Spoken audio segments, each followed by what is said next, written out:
You were taught helplessness. You freeze at work, you hide it, you bury it deep within.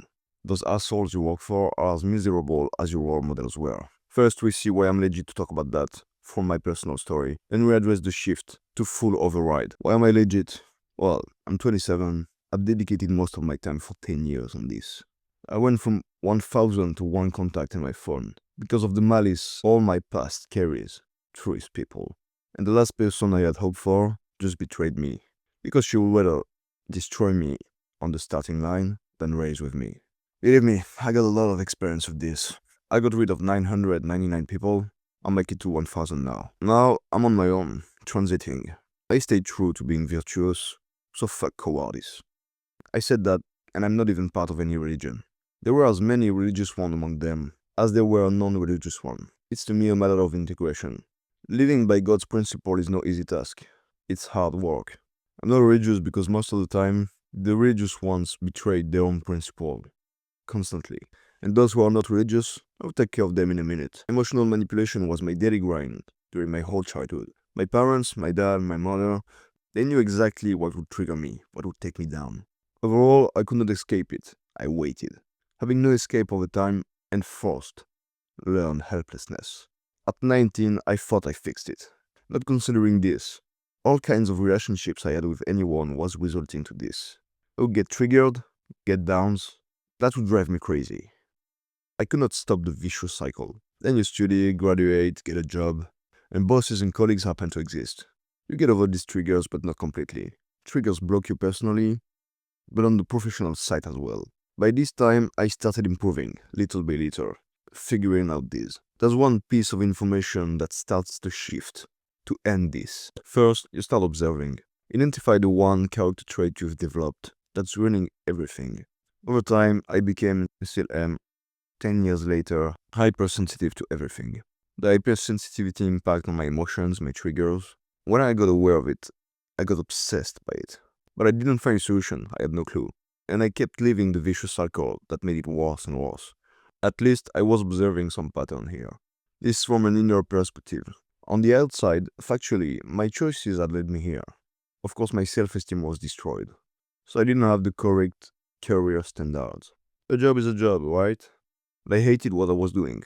And this was my fault. Figuring this out, I lacked two things. Extreme self-compassion due to where I was coming from, and even extreme self-accountability to get over these things to fix it. I did not understand. Was it my choices? Yes. Was it my trauma and the triggers? Yes. And they were both nourishing the pattern. Pieces by pieces, getting a clearer view of this prison that was my life.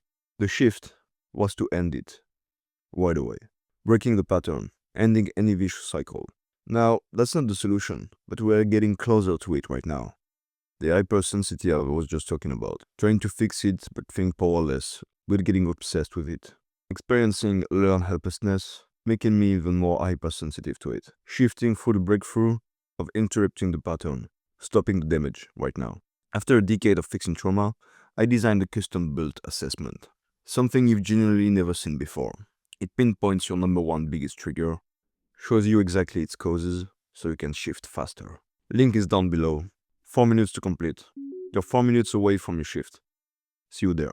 Let's see the full override now. 3 solutions that bond together. 2 mistakes and 1 antidote. These 2 mistakes and the antidote are things that happen to me. It happens in some contexts, at work especially.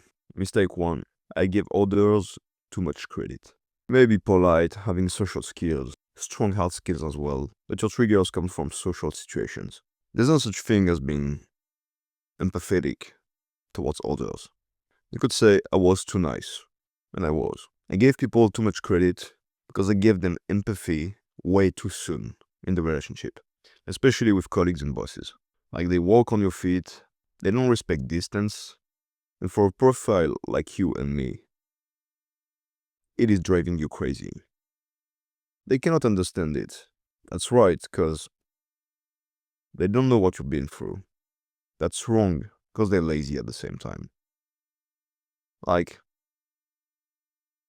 very often, if you have not suffered, you'll never understand pain. If you have not fixed it, you will not identify the patterns in others. So you won't be able to be truly empathetic. That's their problem.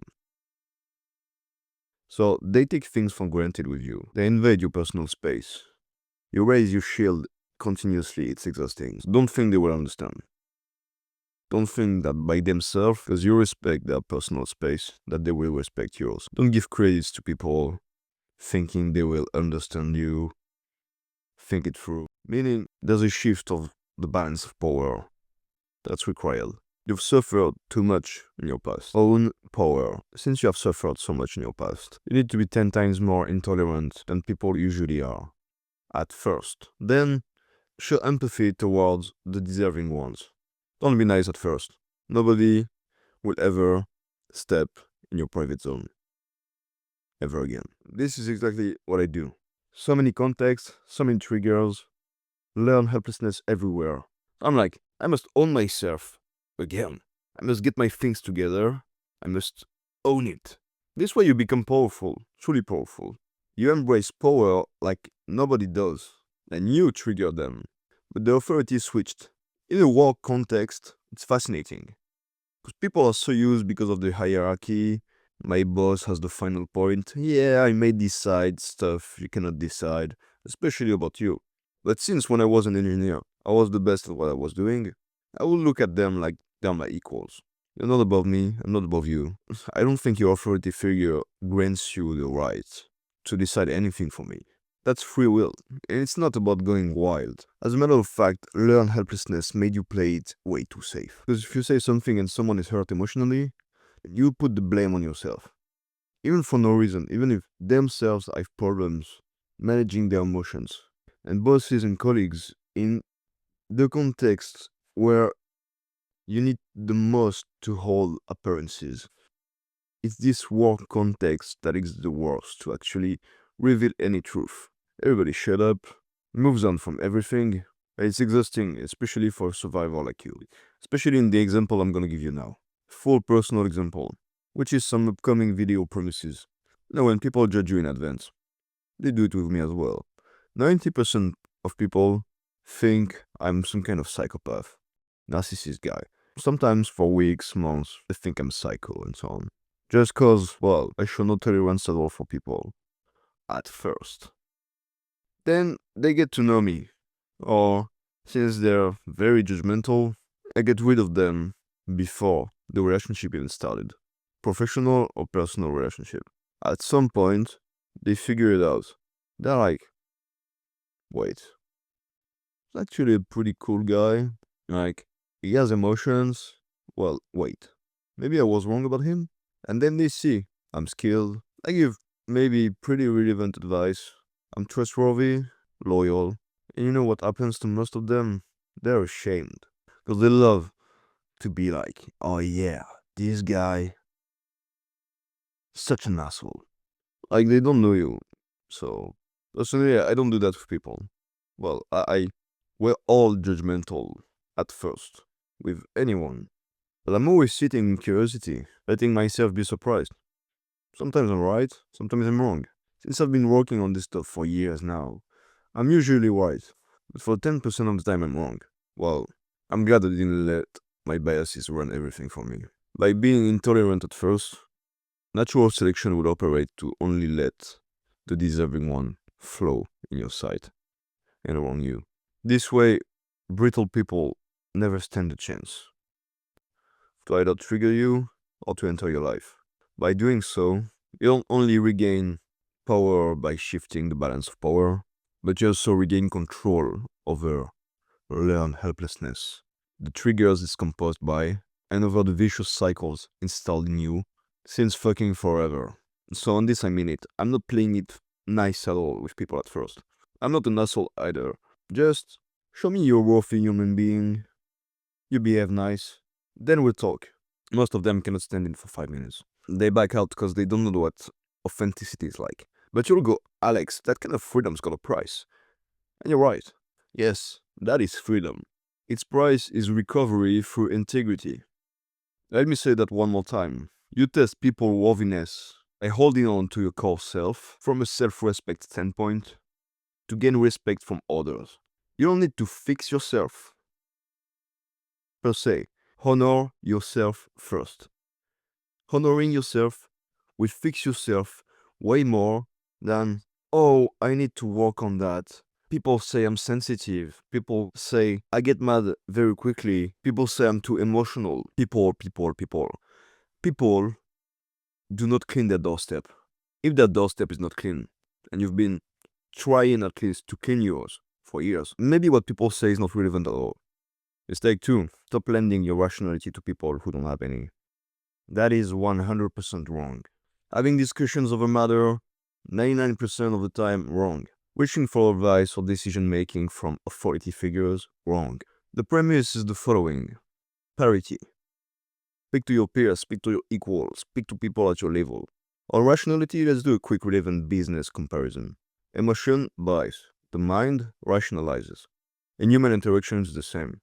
On the spot, people are like, no, don't do this, it's stupid. It's not rational. How often are they triggered? Lacking objectivity most of the time. In this way, emotion drives advice. And look at the very famous Stanford prison experiment. They're like giving authority to people when they abuse authority, because they have it. Simply. They're like, I have authority over people, I must use it now. A French political thinker says this. It's gonna speak to you. Power is a test. You either serve it or serve yourself. This applies to any position in life with authority. Parenthood, being a boss, an entrepreneur. Most people serve themselves. Parents liking emotional attention, put that on their kids' shoulders, serving themselves. They're like completely ignorant. And these same people got jobs. They got promoted at some point. They manage people. And they serve themselves again. It's not only financially. The punchline comes from a philosophical view on politics. I'm not doing politics here. When they serve themselves, it's not only financially. It can be emotionally too. Parents who feed off their children's emotions, bosses who drain their employees to fill their own emotional needs. Overall, people who have authority over others, who use others as narcissistic supply. Back to rationality. Another example. At a professional meeting, people in the room. Something stupid is being said, no one reacts. They fear saying something stupid, even though something stupid was said. Being ashamed by the group, they decide not to say anything. May I understand out of context you ask them, do you think we should hold on to our standards? They're like, yeah, of course. And yourself, ask anyone about being a coward. No one wants to be a coward, 100% of people agree. Tell them, it's generic. Of course, no one wants to be an asshole. No one wants to be called an asshole, a coward or something else. Everybody agrees coward is wrong, right? That's rational, isn't it? Sure, while 90% of them have no balls. People are not rational at all. That's a little bit a lonely journey. That's why I got rid of almost any of them. And I'm hyper selective right now. But you gotta trust your instincts much more. For those not convinced about this rationality thing, let me anchor that deeper now and save you a bunch of time on something I spent years lying to myself about. There is something worse than the fact that 99% of people have no balls.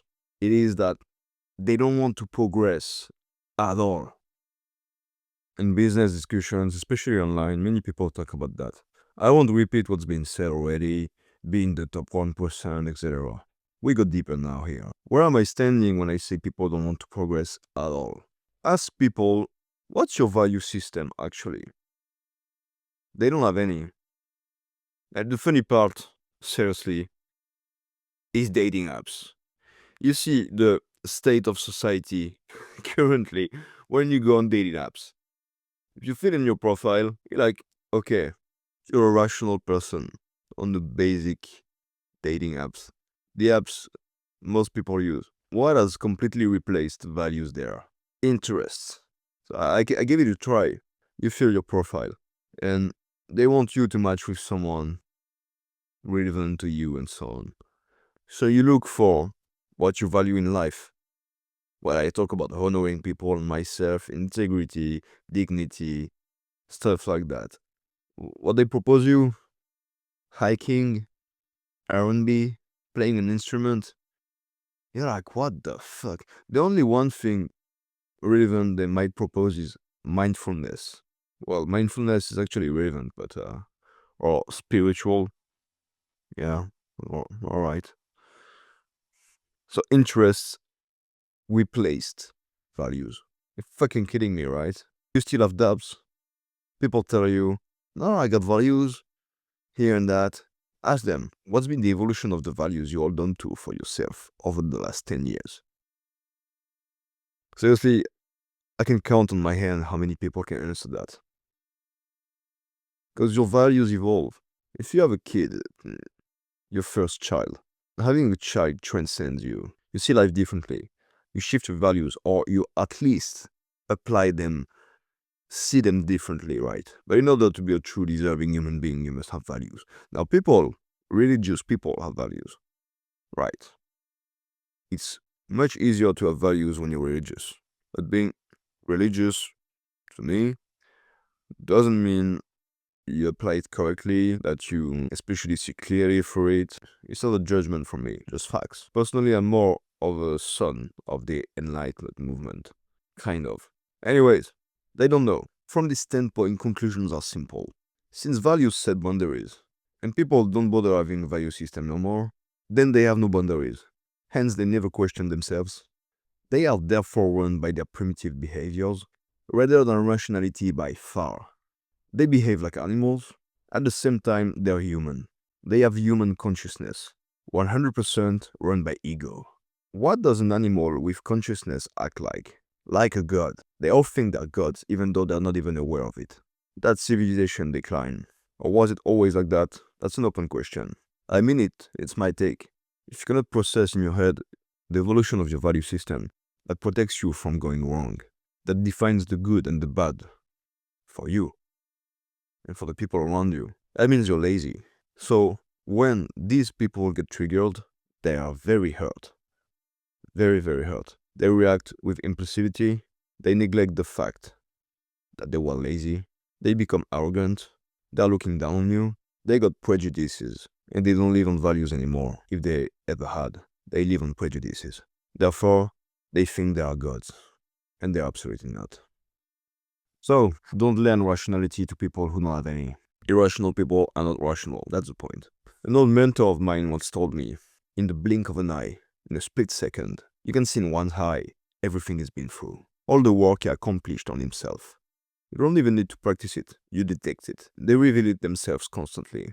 At this stage of the video, I believe you start seeing my point here. My point on learn helplessness. Regaining power, being intolerant at first, show empathy then, and only then. Honoring yourself first, people's irrationality versus your rationality.